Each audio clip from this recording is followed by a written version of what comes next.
Okay, good evening, rather. Thanks for your patience. Today is Tuesday, June 3rd, 2025, and this is the Cottonwood Heights City Council Business Meeting. My name is Mike Wickers, and I am the mayor of Cottonwood Heights. We're going to begin our meeting today with a Pledge of Allegiance directed by our council member, Suzanne Highland. Please stand and join me in reciting the Pledge of Allegiance. I pledge allegiance to the flag of the United States of America and to the republic for which it stands, one nation, under God, indivisible, with liberty and justice for all. Thank you, Councilmember Highland. Item 3 on our agenda is a citizen comment period. We don't have a whole lot of comments, so I'm going to get right to it and invite Maggie Mills up. Hi, Maggie. Hi.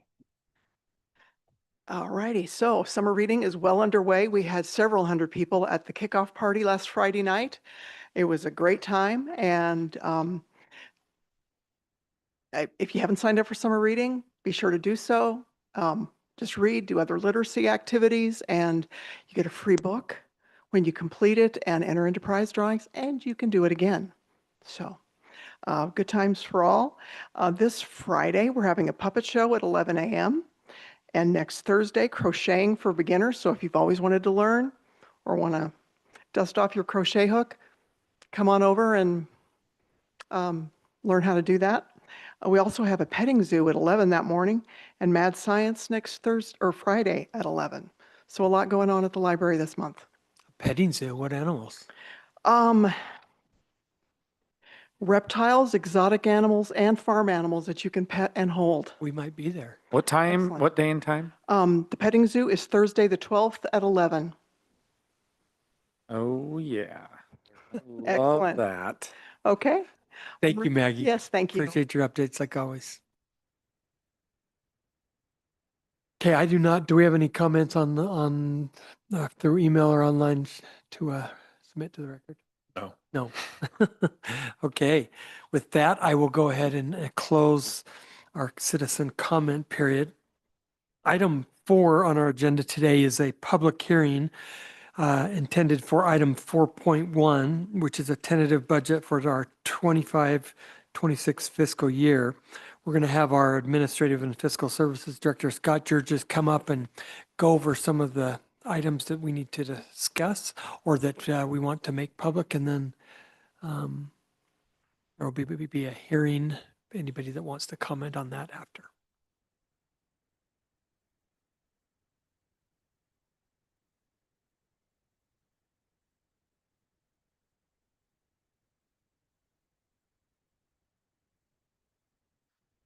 Okay, so I'm going to go over first a couple of the changes from our tentative budget that we have added into the budget.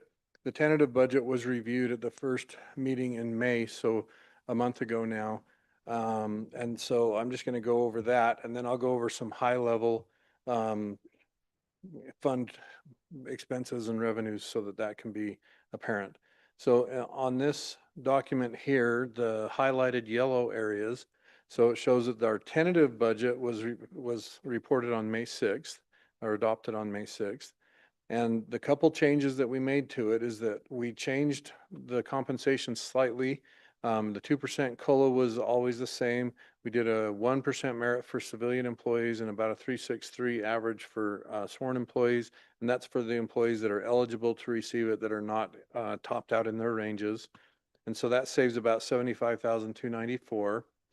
We also added $2,000 for a Brighton Youth Football Scholarship contribution. And that's an adjustment that we've made for a number of years, and we just did not include that in the base budget. And so we wanted to include that to be able to get that more in the football season to them. And then we did sell our bonds, our $20 million of our $30 million authorized bonds and at market. I can't remember the day now, about a week and a half ago. But anyhow, we actually close on that bond tomorrow. We will receive those funds tomorrow. They'll be wired to us or to escrow to pay off the 2023 bond. And we now know our debt service amount. We had in here 1,325,000. And now we know the actual debt service for the fiscal year coming up will be 1,314,955. So we've added that. So one last item that I know that we will have to change will be when we get our certified tax rate. And that will also define our new growth that we have in our property tax. And that should be available right around the 10th of June. And we will add that in at that point in time. So that's the only item that I'm expecting to have a change from today until the end, unless, you all choose to direct us to do something different at that point in time. So that summarizes all the changes or expected changes since when we adopted the tentative budget. And I'm going to go over some details now of the budget at a very high level. So this document is good because it gives you some ideas of where we're starting, where we're ending, what the changes and things are in our fund balance. So in our general fund, we're starting at 6.5 million roughly for our beginning balance. That's our projected beginning balance. It will vary a little bit from that when we finally get all of our revenues and expenditures booked through. And we'll probably know that around, say, October of this year. We'll have that pinned down pretty good at that point in time. We might have a hint of it in September. Our revenue expected is 27,572,000. Our expenditures are just over $24 million. Our transfers out are $6,143,000, and you can see the details of those transfers out in the lines just right under it, right there, and which funds they're going to, and I'll go over that in a little more detail in just a second. And our ending fund balance is expected to be just under $4 million at $3.862 million. So it's a change in fund balance of $2.6 million for that year. Now, just a note, that's our budgeted change in fund balance. We expect that to actually be better than that at the end of the year because we will receive both some extra revenues that aren't budgeted and some under expend in terms of our budget. Because it's hard if you're given, say, $100 to spend all of $100. You'll always have some change left over, and that's how it works with us because we can't overexpend our budgets. And so that always happens each year as we go through that. So just note, this is like worst case scenario, if you will. It won't be that bad. Does the general fund beginning balance include the expected reimbursements from the bond already? Yeah, the Okay. 1.5 million from the bond, it's all included in there, in that amount that's there. Yep. The next item is the capital projects fund, and this is for the general capital projects that we do, predominantly public works, but not the stormwater projects. And so we're starting this with a $1.2 million amount. And most of that, if you come down here, is a debt service fund balance. And so on our bonds that we have, so sometimes we have to pre-fund them, and that's the amount of pre-funding for the bond expenditures that are going to go through. There's about 10,000 of just kind of general restrictions, so that amount could potentially be available for other things. And then 617,000 is available in that fund specifically to the CDRA fund park construction. So, and that money is available to actually today. So as we start on that park project in the next little bit, that will be what we have to date. And we expect about another 100,000 to come into that in about a year, just under a year from now, about 10 months. So back up here, our revenue coming in is about 100,000, and that 100,000 is based off of revenues that we contribute into the general fund, but due to timing, it gets delayed out and we can't spend it quite as quickly as we expect because of projects sometimes take a little while to plan and everything. So we earn some interest on those funds that can come in there. Then we have about $2.1 million of expenditures that we will have, and that's on a number of projects that have been gone over with council, but predominantly roadway and as well as some sidewalk projects.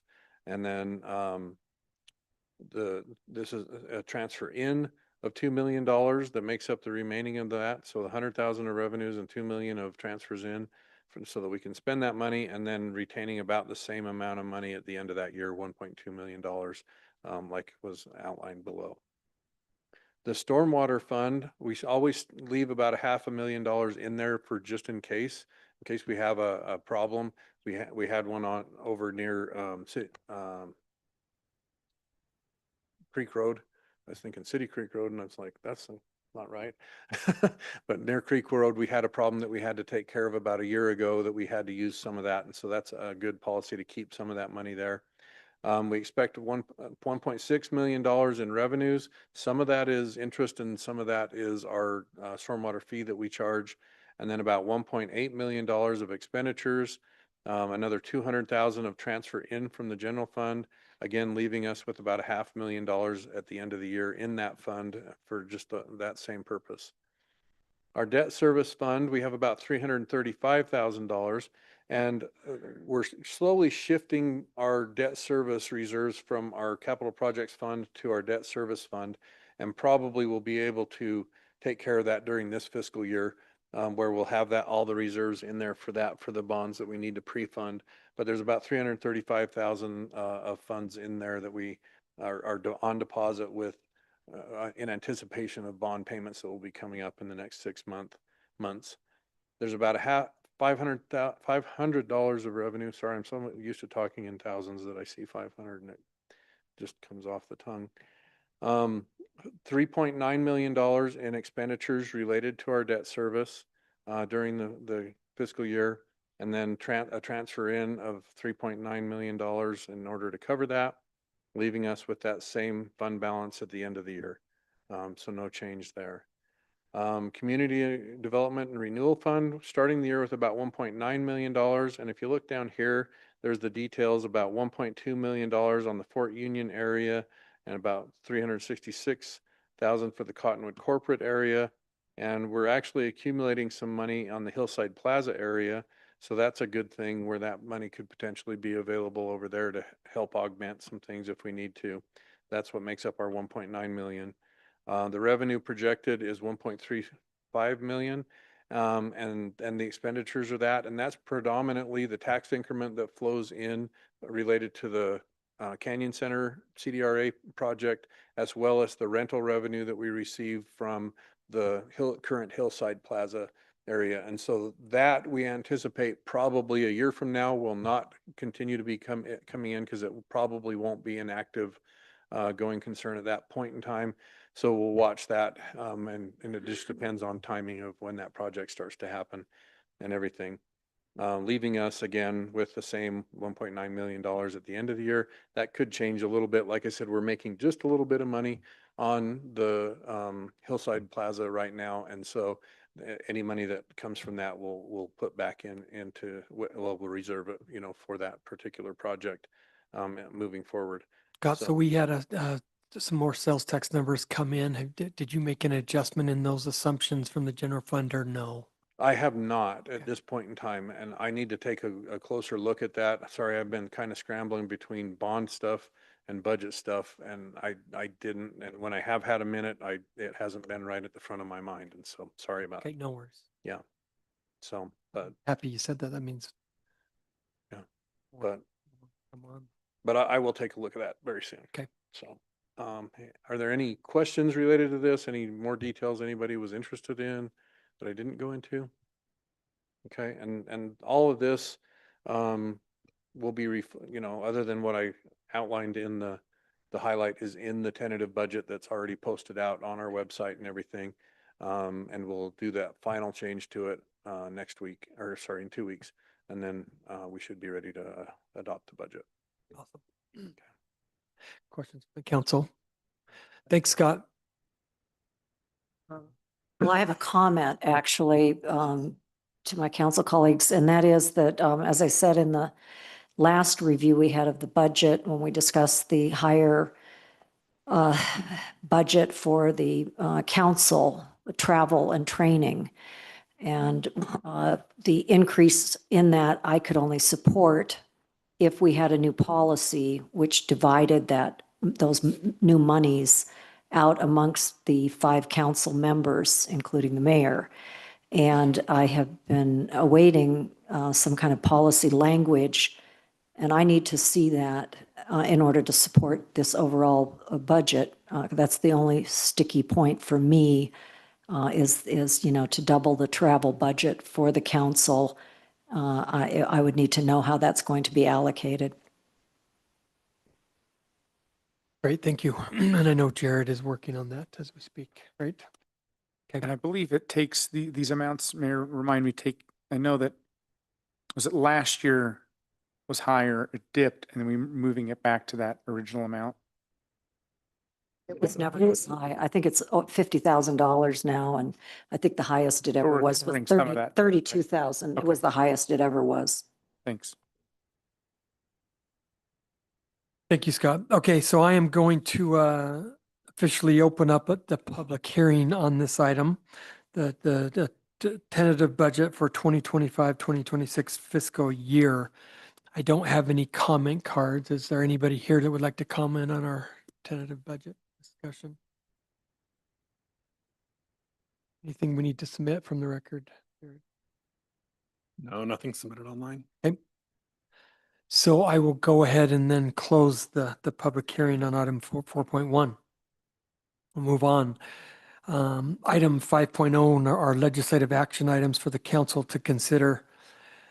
Starting with item 5.1, consideration of ordinance 441-A, approving a general plan amendment for 0.95 acre of realty at 3526 East Fort Union Boulevard from residential office to residential medium density. Or consideration of ordinance 441D, denying a general plan amendment for 0.59 acre of realty at 3526 East Fort Union Boulevard from residential office to residential medium density. We had the opportunity to discuss this item earlier. Any other questions or comments from the council? Is the developer here? Yes. Can we engage in a short discussion? Are you willing to come to and answer some questions?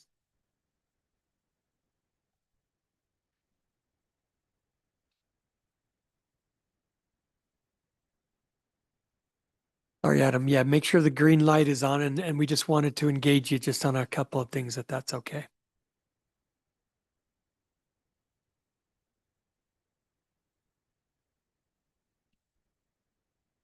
Yeah, I don't think it's on. Okay. There we go. All right. Thank you very much. So I do want to thank you for all of the background information that you provided. I mean, I wasn't on the council when this was reviewed and denied before. One of the things that I raised in the work session, I'm just looking at a general vision for our city, is, you know, why we want residential along any of our arterials. And so I wanted to know if in any of your planning before, had you envisioned some commercial, but it just wasn't available to you, such as residential office or mixed use, or had you always envisioned this as residential? Our first run through the planning and zoning process, the master plan calls for these parcels up and down Fort Union to be in medium density and also in that residential office zone. So we did look at that as a possibility for developing at this location, but it'd be very limited for what we're used to. It's not a true retail site at all. It would be like a dentist or an office, an accounting type thing or whatnot. And we're just not good with leasing those up, managing them. Our expertise is in multifamily residential all the way down to building townhomes and single family homes. And so we felt that that was kind of out of our grasp. We did look at it though to a great extent and did a study to find out, you know, who would occupy that kind of space. And then being in residential office, there is even an RO. The duplex is one of the conditional uses in that zone as well. So there are several things that guided us back to the R2 zone for the development of the parcel. Did any of the commercial uses that you looked at, did it pencil out? Or is it that it's just not your expertise, or that it didn't pencil out when you looked at it? They don't pencil out. Those type of uses don't particularly pay anything close to what you would consider top dollar. And when you have high price real estate with new construction, these things require a high level of rent for them to occupy, to operate in a good position, so that they can compete with other uses. But typically, the uses that we saw, they're more reserved for old spaces, up and down highways that have dilapidated old buildings, or they're just archaic. And so that's what we have seen in that type of a use. So we couldn't get it from our vantage point and from our uses to work as a RO zone, because we can't get, it's not a true retail zone. And a lot of limitations, all the way from sites to parking to lighting to all kinds of things that I just can't envision who is the person that's going to occupy the space and pay top dollar. And then they can't have signs, and they can't have lights, and they can't have a lot of parking. And it was a myriad of problems for us. And like I say, our expertise is in residential, and that was always my desire. But the RO does allow it, as does some other zones up and down your master plan, for duplex type housing. So we kept getting led back to that. Thank you. Any other questions for Adam? You know, I really appreciate all the, as Councilwoman Highland said, all that you've done to make this really not only feasible, also, you know, get the approval of the surrounding neighborhood. To, you know, many of them see the lengths you've gone to. And I just want to verify that you would be, I understand you would be okay with entering into a development agreement that binds you to some of these, you know, pledges that you made related to setback from the western edge and the rear parking lot that would feed, you know. We would.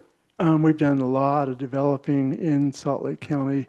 I don't want to give away my age, but in the last 40 years. And a lot of it was directed in development agreements. Early on back in the 80s, there was a lot of disappointment between the meetings and the developers, and then the community councils, and then the cities. So we ended up in these DAs, which worked out really well because it spelled out after the hearings and everything what the commitments were of the parties. And if you couldn't live up to it, that was the time that it was being brought up. And so it was good guidance, and you can't believe the kind of problems that it led us to not having fence heights and type of heights, and you know, what is the pitch of a roof and where is it measured from, and all these type of things. And once you put them into a development agreement, it just takes all the questioning out of play after the fact. So I would actually like to echo Councilmember Burrell's statement, Mr. Nash. I think, you know, it's interesting to me, the successes that I see are when the development community engages our residents. And there's give and take on both sides. And, you know, Cynthia Blair obviously was a opponent before, and now she's come and said that he's been willing to do these things. We think we want to help him if that's what he wants to do. So I really congratulate you for engaging the neighborhoods and the people that live by this project. So anyway, yep. Thank you, Mayor. Mayor, would you entertain a motion? Yes, I would. I want to make a motion that we push a vote on these ordinances to a council meeting if it's in the next 2 weeks. I don't know, Shane, if I need to pick a specific date, but contingent upon our staff and the gentleman here agreeing to a development agreement that we can then review before we change the zoning. Is that appropriate? I will second that motion. And I'd like to push it for a council meeting in July, if that maybe gives the groups enough time. Can I just clarify, Shane? So do we need to go to a date certain, or will we just have to re-advertise? I think that we would typically go to a date certain. If you want to just re-advertise, that's fine too. So- Could we shoot for July 15th council meeting? Does that give you enough time, Mike? We could probably do sooner than that, You want to right? do sooner? July 1st? Could you get it done in a couple weeks? I don't think so. I think July. So July I guess 15th. the only question I would have, trying to empathize for Mr. Nash, is I understand that the negotiation isn't final for being able to have your roadway, your behind the homes, the private drive, where you need to negotiate a purchase or an agreement with the current owner of that private roadway that leads out onto Fort Union Boulevard. Would that supply you with the time you would need, or could the development agreement? I just don't see how you could agree to something if you're not able to secure that. It was actually just pending the activity here with you guys, because there's no reason to go spend 50 grand to buy the neighbor's driveway if you can't use the neighbor's driveway, and there's other legal avenues for us to go. We could, for instance, buy it from them, give them back easement for access, utilities, et cetera. And then along with that, so either is fine with us, actually. We'll buy it, give them back an easement, or they can just give us the easement. But in any event, we want to control the maintenance, a big deal to us. So we want to come in, tear out the existing driveway, replace it with modern asphalt and treatments that are appropriate for a driveway. And then we have to have control. So that was our main issue that we were held up on, is what requirements you would put on us, not us. We have a pretty good outline for an agreement. Most likely it'll be a sale with a easement going back to the party. Thank you. Mayor, I'll just reiterate the motion. Motion is to Sorry. push the vote on 5.1, 5.2 to July 15th council meeting, allowing our staff and the individual to work on a development agreement. I think Councilmember Burrell second again. Yes, I'll second that. Great. We have a motion to push on from Councilmember Holton and a second from Councilmember Burrell. Any other discussion or questions? I will call for the vote. Council, just a voice vote. Okay, all in favor, say aye. Aye. Any opposed?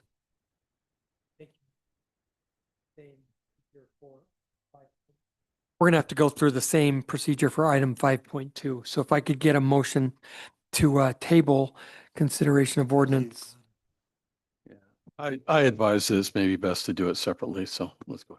Yep. Can I just ask too, do we need to open this for public comment, or do we want to wait till next time? Do I see if anybody's here? I'm sorry, what? I don't know if anybody's here for public comment on this. Do we want to, This wasn't listed under public. not a hearing, but we usually do comment on. I thought that we had public. Yeah, that was comment on last this week, last meeting. our last meeting. So I'll make a motion that we move item 5.2 and push it back into the July 15th council meeting, allowing staff to work on a development agreement. I will second that. Motion to approve from Councilmember Holton and a second from Councilmember Burrell. All in favor, say aye. Aye. Thank you.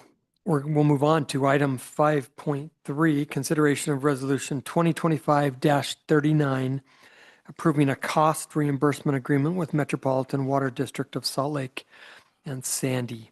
We had the opportunity to discuss this item earlier in our work session. Any other questions or comments from the council? Hearing none, I'll entertain a motion to approve resolution 2025-39, approving a cost reimbursement agreement with Metropolitan Water District of Salt Lake and Sandy.